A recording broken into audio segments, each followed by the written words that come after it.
Oops, I need a clicker here. Sorry about that.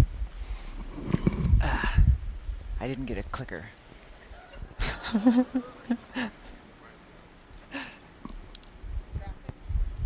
Sorry, thank you. Unless you count lunch and recess, I was one of those kids that did not care for school or for studying when I was younger. And as I grew older, my interest in school, math in particular, was completely non-existent. When I was in high school, I sported this absolutely terrible mullet spiked haircut. And I had friends that would literally let me copy all of their homework. Math, science, mythology, I literally had help with all of it.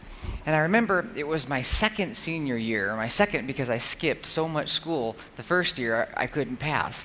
And so during the second year, I had taken the exact amount of credits I needed to graduate.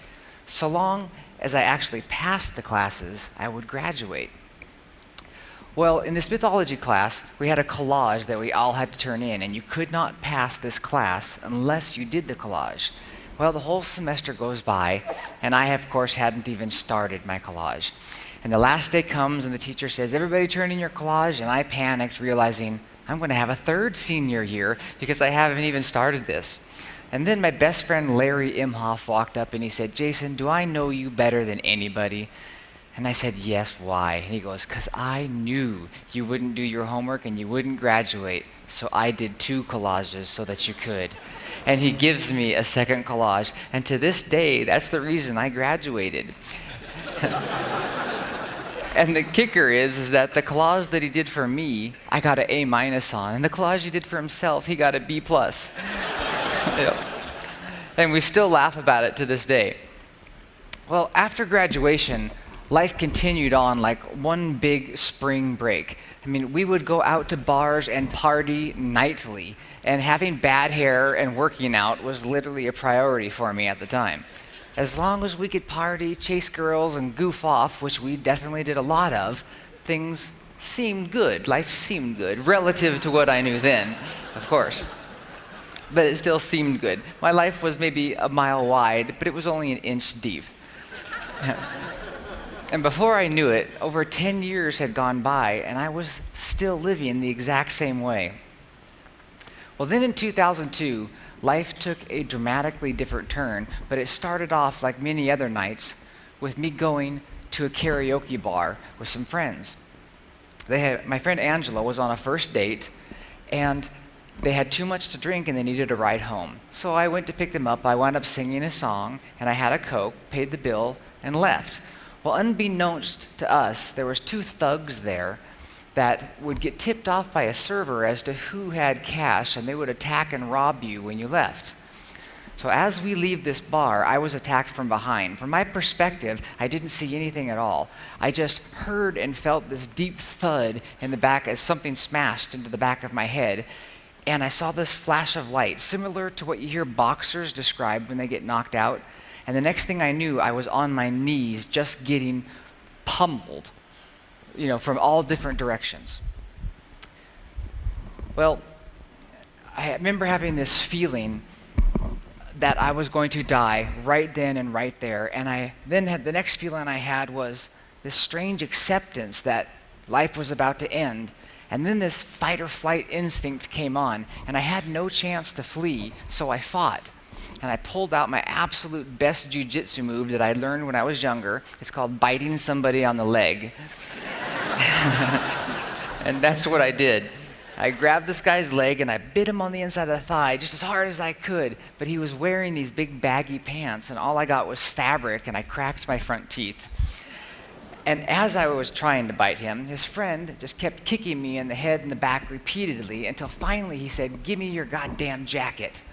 And I threw my jacket off, rolled away, and they took it and took off. Well, my friend Angela took me to the hospital, which was luckily right across the street, and I was diagnosed with a concussion and a bruised kidney, and they gave me this really powerful narcotic pain shot and sent me home. And I remember on the way home thinking how strange everything looked. Well, the next day when I woke up, it was obvious that the pain meds were not the cause of what was making everything look so strange.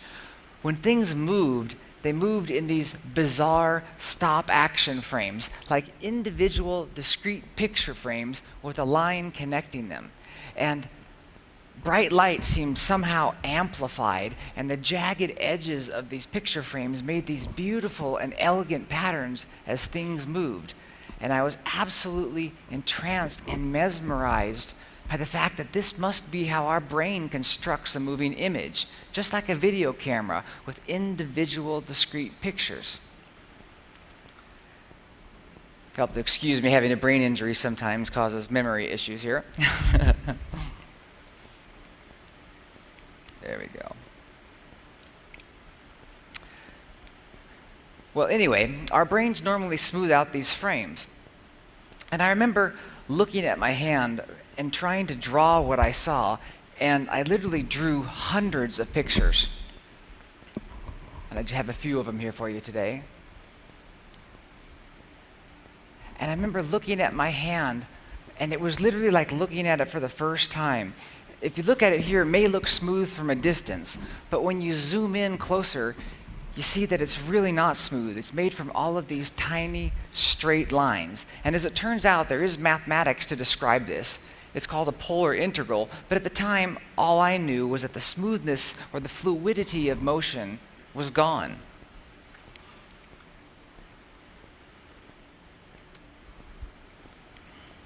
And I would look at my hand, and I would move it back and forth, faster and slower. And as I moved it faster, the picture frames were farther apart. And as I moved it slower, the picture frames were closer together. And I wondered, how could I not have seen this before? And then I thought, how can I effectively describe this to somebody else? And then the last question I had was, do I dare even tell anybody about this at all? Well, eventually, obviously, I started to talk about it. And a good way for me to explain it is to imagine you're watching television. And you know how on television you can see frame by frame by frame? Well, the way I see is like that, only in real time. And I noticed it gave everything this slightly pixelated or grid-like quality. Well, then one day, my little daughter Megan, who was born during my wild years, she asked me how the television worked. And I said, little rectangle pixels, they change color. And as they change color, that changes the picture. Well, right as I said that, a commercial came on with a big O. And you know how kids sometimes see right to the core of a problem? She said, Dad, that's impossible. How do you make a circle with rectangles? And it was like a door in my mind that I had never opened up, and I walked through it and realized, you can't. You can make the pixels half that size and half that size, all the way to infinity. But the edge of the circle will always be a zigzag, even though the resolution gets finer. In other words, perfect circles literally don't exist. It was a day I will never forget, a moment that I realized that I could understand things that I never thought I could. And more than anything, I wanted to share this. But there was also some serious negative side effects that came with this. I developed agoraphobia, OCD, post-traumatic stress, and I literally locked myself away in my house and would not leave unless I had to get something absolutely essential. I had blankets covering the windows so that not a beam of light could get into the house, and this self-imposed isolation went on for over 3 years until one day I ran out of food and I actually had to leave the house. And so I went to the mall and I had a sandwich, and while I was there, I was drawing and I ran into a physicist and we started talking. And I found that as we were talking about similar things, but just in two different ways. For instance, when he would talk about pi, he would say things like f of the x and big squeeze theorem. But when I talked about pi, what I saw was something similar to the pixel analogy. I saw a shape that was forever getting smoother and smoother and smoother as you sliced it into smaller slices. And it would forever approach a circle, but never reach it. Or when he would talk about square roots or exponents, for instance, 8 to the third power, he could be talking about 8 times 8 times 8, which is 512. But what I saw was literally a cube, that it was composed of smaller and smaller cubes. And this cube, you can see it has 8 cubes on each side, and you square those 8 into 64, and you stack those 64 8 high, and you get 512. So 8 to the third power and this drawing are literally one and the same thing. Or when he would talk to me about fusion, he could be talking about things like this. Whereas when I talked about fusion, what I saw was this: a geometric timed implosion that would get the atoms close enough together so that they could fuse.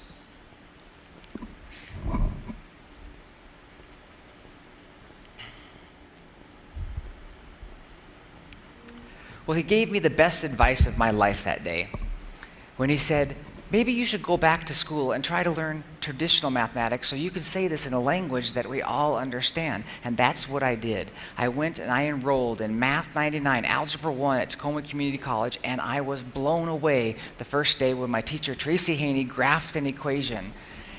And I said, you mean all these equations can be graphed into a shape? And she said, yes. And I said, wow, then we are talking about the same thing, but just in two different ways. And from that day, I was completely hooked. I would find myself in the math lab for hours and months at a time, trying to absorb all this incredible, beautiful knowledge that I had completely ignored previously in my life.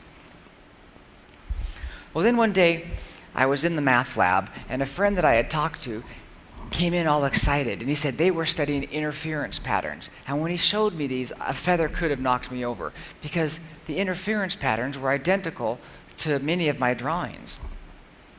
Here we have actual interference patterns and a drawing of a fractal that I drew. And it gave me this great feeling that I was on the right track.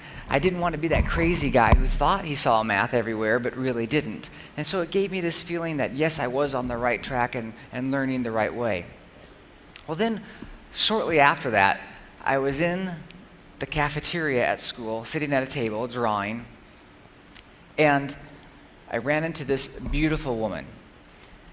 And as we started talking, I managed to get a conversation going with her, and I talked about typical things that guys do, like pi and relativity and drawing, and somehow managed to get her interested in talking to me. And as we talked, she said what a lot of people had told me. She said, when you show me the drawings and you say this in layman terms, it makes the concept really easy to understand. And she said, I wish I would have learned it that way before I took these math classes, so the concept would have been embedded first. Well, that woman, she inspired me to get out of the house and try to change the world in a positive and meaningful way. And so that is my mission, to try to inspire students, to try to help create scientists. And that beautiful woman that I met that day that inspired me to get out of the house, she is now my wife, and we just had a beautiful baby girl. And because of them, and because of this attack, and because of mathematics, life couldn't be any better. Thank you so much.